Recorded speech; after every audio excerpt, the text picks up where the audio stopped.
Bien sûr, de crypto, les infos crypto pour ceux qui n'ont pas le temps. Et l'énorme piège qui est en train de se mettre en place sur Bitcoin et les cryptos. Bon, le titre a un peu mal vieilli, tout simplement parce que le piège a déjà eu lieu. On va parler de ça ce matin et surtout cette énorme news, un spot Bitcoin ETF, un spot pub, les gars. On va la regarder ensemble parce qu'elle est très rapide, très rapide. En tout cas, on a un joli rebond ce matin. Ça fait plaisir avec un BTC qui a frôlé les 43 000 dollars. On est à plus 4,4%. Sûrement un effet par rapport à ce spot pub. Ether qui est un peu plus à la traîne, plus 3%. BNB qui prend 4% ce matin. Est-ce qu'il va enfin se réveiller celui-là? Peu importe, j'en ai plus rien à faire. J'en ai plus du tout. Missile Sol qui prend 8,5%.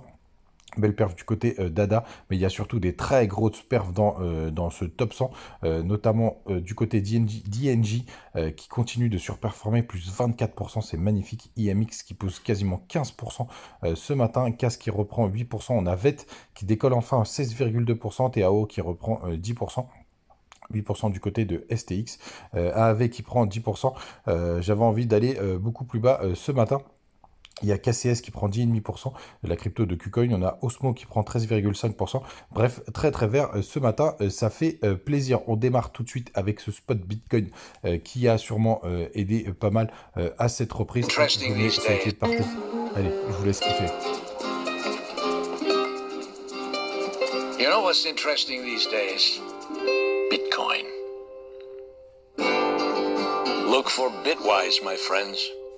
Donc Bitwise qui a déposé un ETF spot Bitcoin et qui lance sa propre pub, c'est complètement barjo de voir de la pub sur Bitcoin, un spot pub les gars, je sais pas si vous vous rendez compte, c'est complètement dingue. Donc backé par de la crypto physique, c'est assez exceptionnel. Le piège, je vous l'avais dit en vidéo, tout simplement, c'est que quand on a un triangle de compression, quand on vient casser d'un côté en général, c'est pour avoir une tendance inverse et c'est exactement ce qu'on a eu. Regardez, on a cassé ce petit triangle, on a réintégré hier, sûrement aussi pas mal aidé par la news, et on a breaké tout simplement par le haut. C'est pas pour autant les gars qu'on n'est toujours pas sur une zone qui est très dangereuse, hein.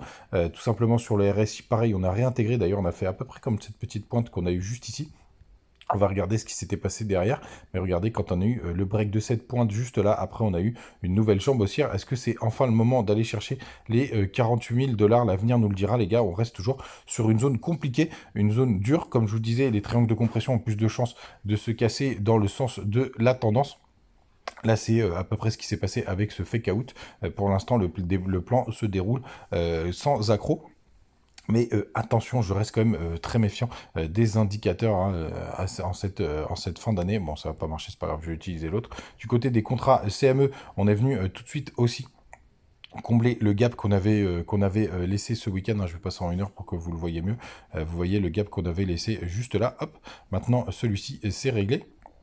On peut le supprimer.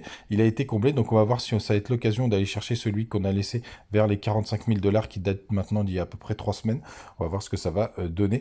Toujours beaucoup de méfiance, hein, les gars, du côté des cryptos, surtout que j'ai pas mal de gens extérieurs qui commencent à me demander, à me poser des questions sur justement les cryptos et Bitcoin et savoir comment ouvrir un compte. C'est de plus en plus le cas. Du côté du RSI, du côté toujours des contrats futurs.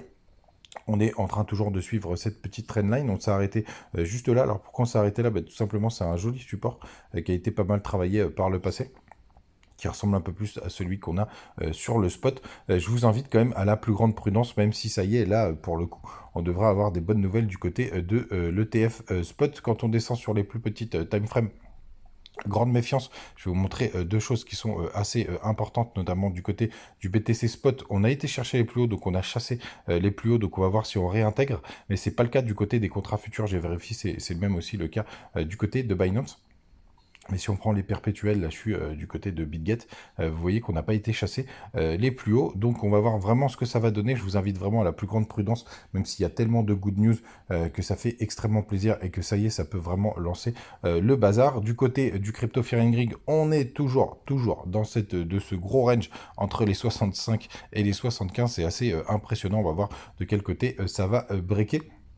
Pourquoi je vous invite aussi à la plus grande prudence? Parce que du côté du long short ratio, sur le 1 heure, on a une majorité de short certes, mais quand on prend le 24 heures, on est toujours, enfin on a une grande majorité de personnes qui sont tout simplement en long à 51%. Donc c'est pour ça que je vous invite les gars à la plus grande prudence. Qu'est-ce qu'on peut regarder d'autre Du côté des Open Interest, les contrats futurs CME, on est à 4 milliards d'ouverture de position, donc il y a quand même pas mal de monde qui s'intéresse à de la prise de position du côté des cryptos tout simplement. Les professionnels, le funding rate, il est sur une zone assez intéressante. On est à 0,1%. Donc ça veut dire que ça s'est quand même un petit peu calmé par rapport au cours. Donc ça veut dire qu'on a ça suit à peu près le même mouvement entre le spot et tout simplement les contrats futurs. Du côté de la map de liquidité, ben, je vous disais hier qu'on avait un gros cluster, on a été le chercher. Alors attention, il n'y a plus grand chose qui nous intéresse au nord, pardon.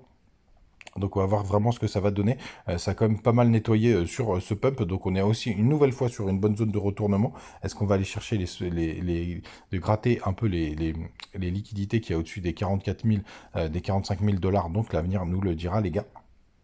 Mais c'est vraiment très encourageant. Ce petit spot nous a donné beaucoup de force. Du côté du Telegram, n'hésitez pas à venir partager nos petites infos. On partage toujours nos petites news. C'est pareil maintenant du côté de TikTok et bien évidemment du côté de Twitter. Dès qu'il se passe quelque chose, les gars, vous savez tout, pas la peine de faire une grosse vidéo ce matin parce que j'attends de voir vraiment quelle va être la réaction à l'ouverture des marchés américains.